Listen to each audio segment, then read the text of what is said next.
जिस वस्तु को भी आप चाहते हैं अधिक संख्या में, वो वस्तु 108 की संख्या में, वो वस्तु 108 की संख्या में जब तक सामान चले, श्रावण मास हो, ध्यान से सुन लीजिए, फिर बाद में मत कहना कि बताया नहीं, बहुत बड़ी बात बता रहा हूं। जो वस्तु आपको चाहिए प्रचुर अवस्था में, श्रावण मास में प्रत्येक दिन, 2 दिन निकल गए तो 2 दिन का भी इंक्लूड करके, अब तीसरा दिन है ना, जो वस्तु चाहिए आपको 108 की संख्या में, शिव जी की सेवा में लगा दो, शिव जी पे चढ़ा दो। अगर वस्त्र है तो वस्त्र लगा दो, अब वस्त्र चाहिए प्रचुर अवस्था में तो वस्त्र 108 वस्त्र रोज चढ़ाओ। सोना चाहिए तो सोना 108 नित्य चढ़ाओ, 108 कुछ गहने बनाकर। चांदी चाहिए तो चांदी के पात्र 108 बना के नित्य चढ़ाओ। धन चाहिए तो 108 रुपया एवरीडे चढ़ाओ। मुझे पता है सब यही करेंगे, वो सोना और चांदी और डायमंड तो महंगा सिस्टम है। जो चाहते हैं कि हम, चाहते भी हम लोग लक्ष्मी चाहते हैं कि प्रचुर अवस्था में मिले,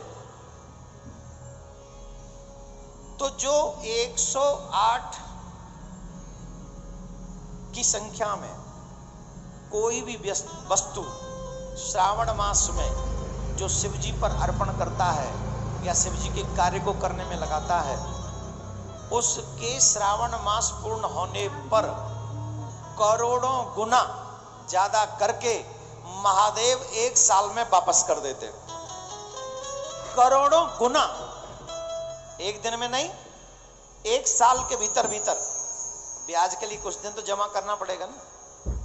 अब ऐसे 108 कर करके भी तुम कर लो तो 3,500 पौने 4,000 रुपए होते हैं, इससे ज्यादा नहीं होंगे। हाँ सही है गलत है? और इसके 3,500-4,000 रुपए के या किसी वस्तु के करोड़ों गुना करना कितना होगा?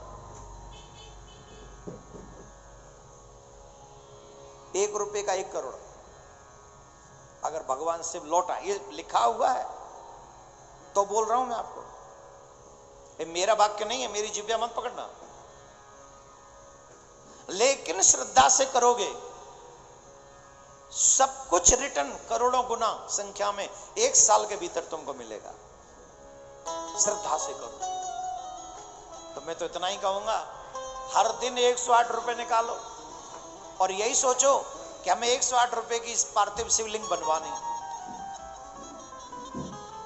इसको कहते आम के आम गुठली के दाम। एक पुण्य तो वो हो रहा है 108 निकल रहे हैं, दूसरे जा किस काम के लिए रहे? बोले पार्थिव शिवलिंग का निर्माण होगा।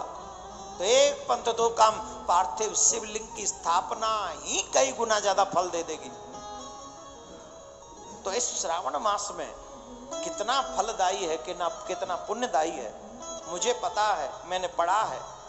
आप अगर विश्वास करते हैं तो एक बार निकल जाइए मेरे प्यारे, श्रावण मास में अपने आप का कल्याण करने के लिए उद्देश्य बना लीजिए। बोलो राधे राधे। ऐसे नहीं, जोर से